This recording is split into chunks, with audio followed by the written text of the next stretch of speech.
Good evening friends.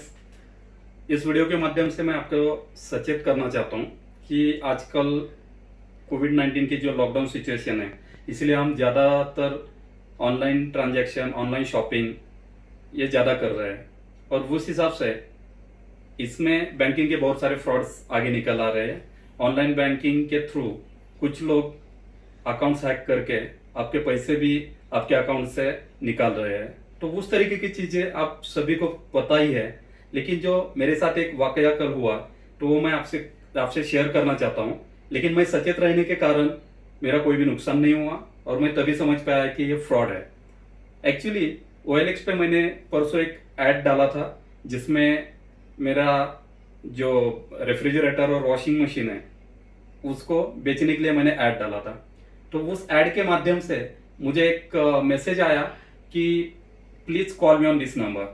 तो instead of calling मैंने उसको रिप्लाई किया व्हाट्सएप के जरिए। कल मैंने उनको व्हाट्सएप किया कि आप इंटरेस्टेड है तो बताइए। तो उन्होंने बोला कि ओके नो प्रॉब्लम।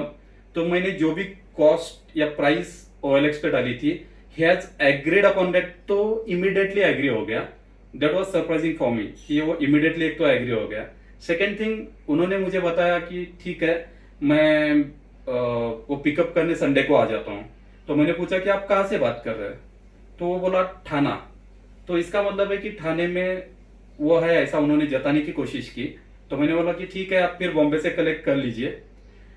लेकिन इमीडिएटली वो बोला कि सर आपका गूगल अकाउंट है क्या? मैं बोला या। तो गूगल पे मैं आपको पेमेंट 10,000 का एडवांस कर देता हूँ। मैंने बोला no issue, at the time of pickup भी आप वो ले सकते हैं, दे सकते हैं, मुझे कोई इश्यू नहीं है। वो बोले नहीं सर मैं आपको करूंगा। तो मैंने ऐसे ही जानकारी पाने के लिए पूछा कि आप क्या करते हो, कहाँ पे हो? तो बंदे ने मुझे एक ID कार्ड भेजा जो कि CRPF का था और उन्होंने कहा कि आई एम फ्रॉम आर्मी। तो वो मैं आपको ID कार्ड भी दिखाना चाहता हूँ। इस तरीके का उन्होंने ID कार्ड उसमें डाला था और जिससे कोशिश कर रहे थे कि मैं यकीन करूं कि ही इज फ्रॉम आर्मी। सो इस तरीके से उनसे चैटिंग हुई थी मेरी। उसके बाद मुझे थोड़ा सा डाउट इसलिए आया क्योंकि ID कार्ड पे जो फोटो है एंड उनके DP में जो व्हाट्सएप में फोटो है तो वो टोटली डिफर था। तो इसलिए मुझे थोड़ा सा डाउट आया। उसके ठीक आधे घंटे बाद उन्हीं के एक बंदे का मुझे फोन आया जिन्होंने बोला कि सर ऐसा ऐसा संदीप सर ने मुझे आपसे बात करने के लिए कहा है और हमें आपको कुछ एडवांस के तौर पर 10,000 रुपीज आपको आपके गूगल पे अकाउंट में डालने हैं, तो आपका नंबर कंफर्म कीजिए। मैंने बोला हाँ बिल्कुल वही है। लेकिन मुझे बात करते वक्त समझ में आया कि कुछ तो गड़बड़ है, इसलिए मैंने कोशिश की कि अवॉइड करूं। बट वो बंदे ने फिर दोबारा फोन किया और फोन करके मेरे साथ जो उन्होंने इंफॉर्मेशन शेयर की वो थोड़ा सा एक क्लिप है ऑडियो का, मैं आपसे शेयर करना चाहता हूँ। हेलो।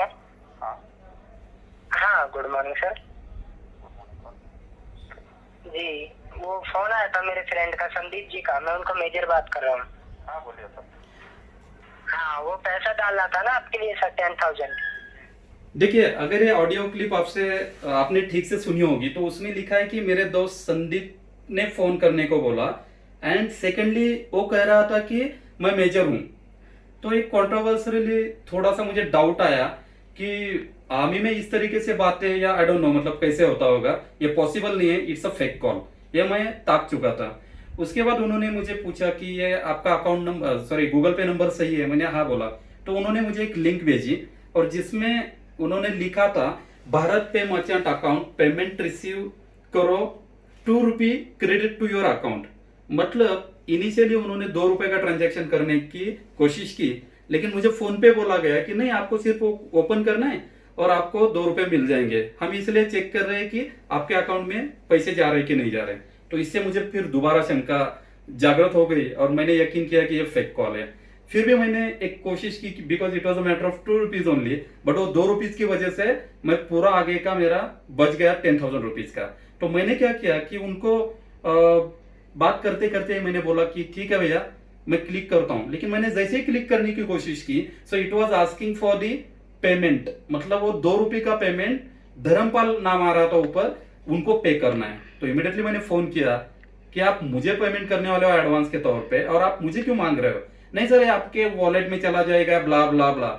उसे लगा होगा कि ये बंदे को कुछ पता नहीं है, but practically it was very difficult. तो इसलिए मुझे शंका आई और मैंने सिर्फ 2 रुपए का ट्रांजैक्शन जस्ट क्रॉस चेक करने के लिए उनको मैंने ट्राई किया, तो मेरे 2 रुपीज कट हो गए। लेकिन इमीडिएटली वो बंदे का फोन आया, सर डोंट वरी, आपको वो 2 और हम 2 डाल रहे हैं, ऐसे 4 रुपीज आपको आएंगे। तो मैं भी चेक किया तो लिटरली उन्होंने 4 रुपीज का ट्रांजैक्शन मेरे अकाउंट में डाल दिया, और जिससे मुझे पता चला कि ही वांटेड टू प्रूव, वो प्रूव करना चाहते थे कि नहीं ये आपके वॉलेट से जाते हैं और इससे फिर आपको रिटर्न रिवर्स आते हैं। तो इससे मुझे फिर मेरी जो शंका थी वो कंफर्म हो गई। तीसरी बार फिर उन्होंने कॉल किया, बोले कि सर अभी ये तो सक्सेस हुआ है, तो 10,000 का मैं लिंक भेज रहा हूँ, उसको क्लिक कीजिए। तो फिर मैंने वो बंदे को बहुत डांटा। मैंने बोला एजुकेटेड आदमी को भी आप फंसाते हैं, तो अनएजुकेटेड की क्या हालत है। तो इस तरीके से मैंने उसको बहुत डांटा। ट्रू कॉलर पे मैंने चेक किया तो वो बंदा उसके पहले मुझे बोल रहा था कि जी मेरे संदीप सर से बात कर लीजिए। तो सुबह जो मैंने उनसे बात की थी उसकी रिकॉर्डिंग मेरे पास थी, और बाद में जो Sandeep so called as Sandeep उनसे भी बात की, तो आवाज में बहुत डिफरेंस था। मतलब ये तो श्योर था कि ये उनका जो नेटवर्क है तो वो स्कैम के तहत बहुत कुछ कर रहे हैं। तो दोस्तों ये मेरी रिक्वेस्ट है कि आप ऐसे केसेस में उनको बिल्कुल ना एंटरटेन करें, क्योंकि हम तो जानते हैं कि आजकल ऑनलाइन ट्रांजैक्शन की यही सब प्रॉब्लम है। इसीलिए ओटीपी के बगैर आप कुछ भी ट्रांजैक्शन मत कीजिए, किसी के कहने पे उस पे पिन मत डालिए, एटीएम कार्ड का डिटेल मत शेयर कीजिए। तो ये आप सभी से रिक्वेस्ट है, और ये वीडियो हर तरफ फैला दीजिए ताकि आगे जाके कोई ऐसे स्कैम का शिकार ना बने। धन्यवाद दोस्तों, घर में ही रहिए, सुरक्षित रहिए। धन्यवाद।